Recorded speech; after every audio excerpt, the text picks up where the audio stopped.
Hi, my name is Jerry Soto, and I'm in a group with Brian Luna. It's just the two of us.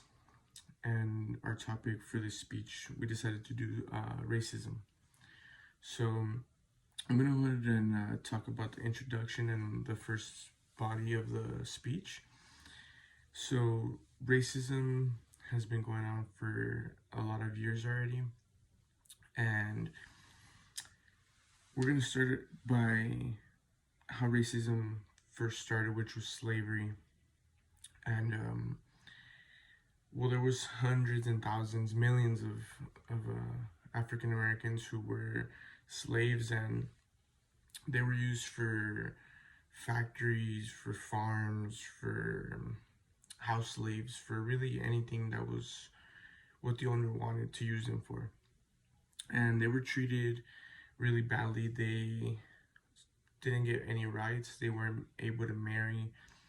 They um, were whipped if they didn't listen, and it was just a bad time. And that went on for really all the way up to the 1830s, because that's when Abraham Lincoln did start to try and stop slavery. So that's when they first really ended.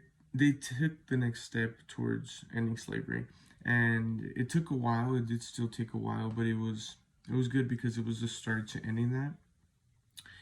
And then you fast forward to the civil rights movement, which did end up ending slavery, and that was a big step towards racism, because African Americans, they did have rights now. They had rights. They could do whatever they wanted. They didn't belong to anybody. So that was a big movement.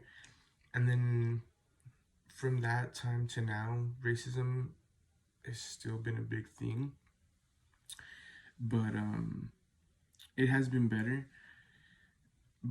But African Americans are still getting mistreated, and not just them. I mean, it's racism has to do with every single race. And just up recently was the Black Lives Matter movement, which was started because of George Floyd, who was killed in the police kneeling on his neck.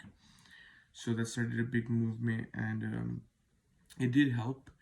It did help to fix a lot of things, but also I believe it was wrong because of the violence people used as well. And my personal opinions, I believe that people should talk and have their voice heard, but they should do it in a calm way, and they should really learn and know what they're talking about. That way, they're educated. And yeah, so that's the first part of the speech, and then Brian will go ahead and do the second part, which will go into the Black Lives Matter movement a little bit more, and then he'll share his opinions. So, thank you.